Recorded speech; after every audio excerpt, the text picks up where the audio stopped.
So therefore, how can you be mad at me for healing a man on the Sabbath day? See, what he was saying here in this situation is, people place more importance on animals than they do on people, such as we know, like white folks sometimes will place more importance on a dog than they will a black life.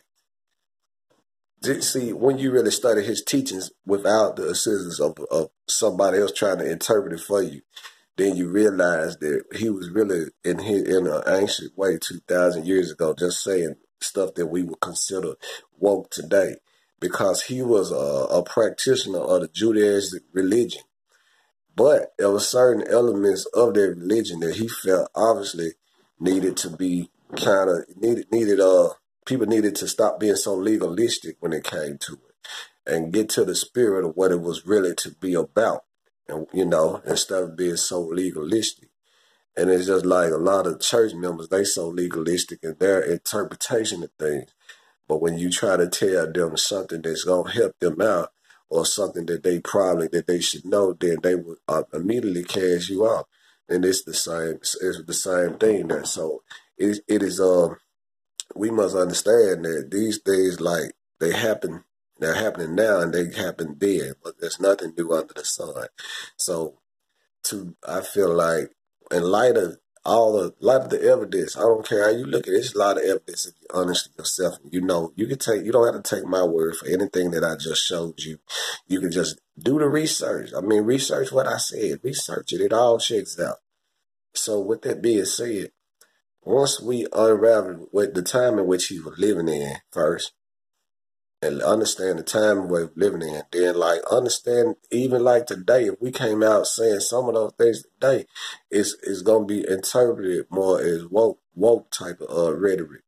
And what he was basically saying, even the code words like the word devil, we understand that he was speaking of a spiritual being, but also that word also meant there were people that were enemies, just open enemies and stuff. You know what I'm saying?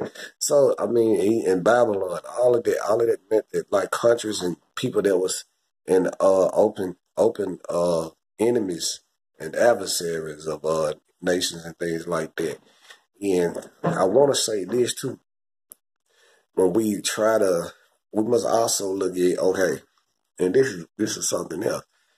The word, like the church says, come out the world. The Bible says, come out of the world. Look at the term the world and understand when we say come out the matrix, essentially we say something similar, because what they're talking about is the world, meaning the world system of doing things, or this system that basically it corrupts you spiritually and destroys the soul. That's essentially what they're saying. And folks say come out the world and you come out the matrix. Essentially, that's the same thing. This matrix, which is like a parasite or something like that, that is sucking the blood out of you and destroying you. We know. So essentially, once you get past certain things, you understand that the word is even similar. So what he's basically saying is like an ancient form of what we're saying now. As I touched on, you love to say your Bible, for example, right? But you don't even realize, right? They didn't have a Bible then. They had the law. And his reference was to it when he talked to many of the leaders, as it says in your law. Your law. So this is, you had to understand the rhetoric. And you'll see that he was just a man that was awoke to what was going on in his time. And he was a fighter for the truth. In fact, he told Pilate that he simply came to testify to the truth. Pilate asked him, well, what is the truth? So, we understand there's a lot of religious dogma in it. Once you understand the Bible, not only says he existed, but it's to also kind of convert you to the religion. But what we're saying, what I'm really touching on more so, is the fact that he was a practitioner of Judaism, but there were adherents and there were parts of Judaism, obviously, that he felt needed to be more in line with what the creator would really want and envision, you know. But your attack upon Christianity, which is more so an attack upon the religion about him, is really not it's really, you know what I'm saying, you really miss the whole thing. Instead of learning of him, you attack the religion that's about him. Now we know religion itself is a binder. Religion itself will confine you somewhere. We know that. But if we understand him, we understand what he started was a movement. It was not so much a religion as much as it was a movement. And it was a movement geared around the poor people, geared around the oppressed, geared around people that were hurt and afflicted. And even his own statement when he says, I came to set the captive free, it's just a statement saying that those who were held captive all their lives for the oppressed, it's just a statement saying that his mission was to help those that needed it most, the poor, the afflicted, the downtrodden. And then a lot of us love to get into this statement called, what we say that Jesus uses the word master. But you don't understand where in his time, he was a rabbi. That's what they called teachers in those times. They called teachers like masters, you know. They like master teachers. That's all it was a master teacher. Where you mentioned something about, he said something like, he said master, he said the slave that knows his master will and does it not will be beat with few stripes, and the slave that knows his master will and does not do it will be beat with many stripes. Well, you gotta understand that the word master that he's speaking of, the person is God himself. Well, you gotta understand, if God, it's a difference between me and you and another, or a white person or any other person as a human being. We are all on equal footing as human beings.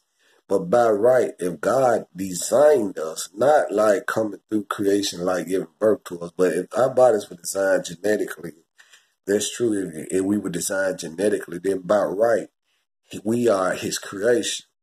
And then once you understand that you are a creation, it's like he is your owner, our owner. He's our owner by creation. That's an honest way of that. But you know, the truth is we are allowed free will because God obviously did not want us to just be dumb animals going off of instinct and doing what we're forced to do. I'm not going to say dumb animals because animals are not dumb, but I'm just saying like he does not want us to behave on instinct. He wants us to move and make our decisions based off choice, not force, you know. And there's actually a huge responsibility, and it actually will cause a lot of people, you know, to fall.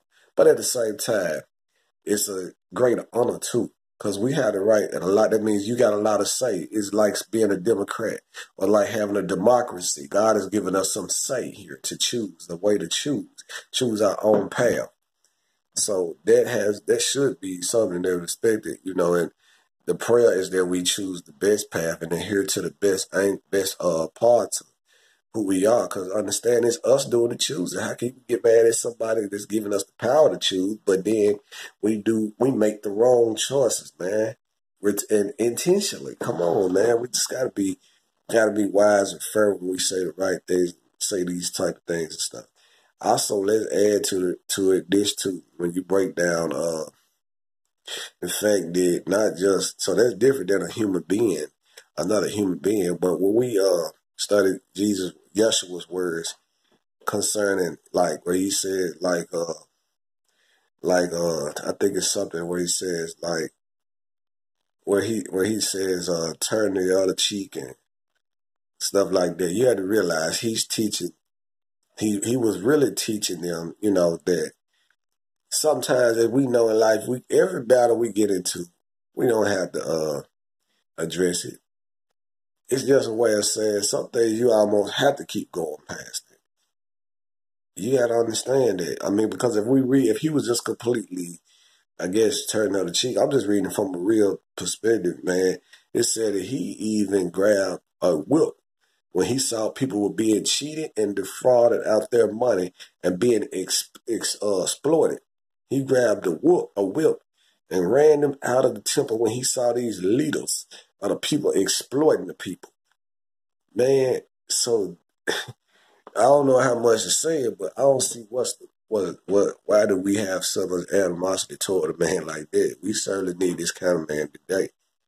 So I'm just simply saying, man, because I ain't gonna be long. I know I already been long. It's been a lot of little parts for this little session. But I'm saying, man, he existed. Not only did he exist, but like when he spoke on being like woke, many times he told his disciples to be vigilant, for you know not what hour the Son of Man will come, or whatever. He's saying be vigilant simply means woke. So it is impossible for any person claiming to follow him to not be woke or to not be woke. They, in fact, as I stated earlier, they have to be woke to the fact that these things that are going on in this world are nothing but the outer workings of what's going on in that world. So I mean, we had to get past it and try to work together and unite instead of build and instead of divide. Because those that know the truth, they know the truth that he existed. No, and it does not discredit. Let's break this down. It does not discredit the work of any of our ancestors in Egypt or Ethiopia. I mean, it does not discredit what they did in the monuments they built and a lot of stuff that they did down in history. You know, it does not discredit that at all. It's not an attempt to say that they didn't do anything or that their work really meant nothing.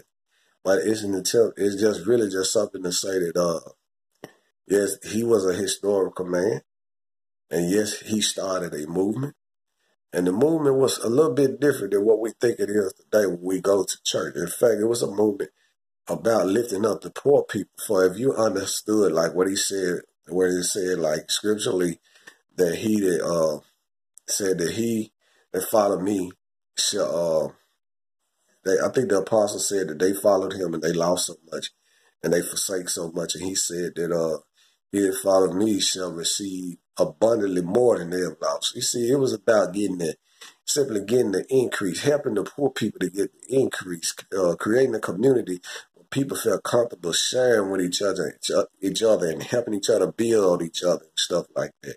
That's what it was about. He did say that the poor you will have what you always, but it's different levels of poor. Like if everybody had $1 million, then $1 million would become poor to somebody that has $100 million or something like that. But when nobody be suffering. So therefore it says in the age to come, when there will be no suffering. See, he was talking about, people get twisted thinking like he was just talking about a heavenly kingdom. He was also talking about a earthly kingdom where people will look out for each other. He says in the age to come, he says there will not be, he says that for people to help and to help each other. He says that we are to help each other.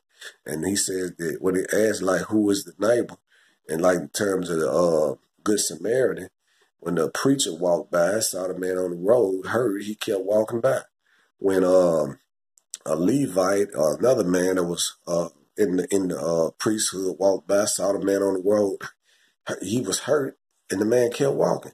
But it was a man of another nationality. Get this. Now, this is where he's teaching anti-prejudice. Do not be prejudiced at all, and prejudice should not exist. Therefore, it has no biblical grounds in his viewpoint. Because he says then that this man that was a Samaritan, which was of another nation than a regular Jew, it was this man of all this man, other brothers that left him. It was this man that went and took him to the hospital, paid for his wound care, and helped him. So, in other words, this is not, he's eliminating the argument that the Bible, he's eliminating the argument that his viewpoint as he walked on this earth as a man was one of a prejudiced view. He's saying essentially prejudice should not exist.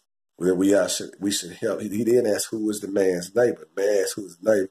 Yeshua asked who was his neighbor. And the man says it was the Samaritan. Jesus said, you have said well. In other words, racism or any prejudice should not exist, but that we should help each other. And that's what it's all about. And that's how you build a kingdom. That is how you build a kingdom where one hand helps the other hand. And we build each other up and start tearing each other down. And yes, he existed. This is what being woke is really about. Understanding that we are all connected. So goes one, so goes the other. And that is true woke teaching. So I'm getting ready to get off here. You know, just check the information. Fact check it for yourself. You ain't got to take my word for it. Any questions, call me. Call me 901.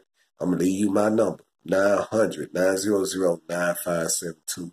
Don't try to take these videos and show people what you want them to see and show people what you don't want and hide what you don't want to see. Just research it for clarity. And anything else, man, call me Kevin Wesley. Talk to me personally. And you'll get an understanding of where I'm coming from. I don't think you're a bad guy. I get an understanding where you come from.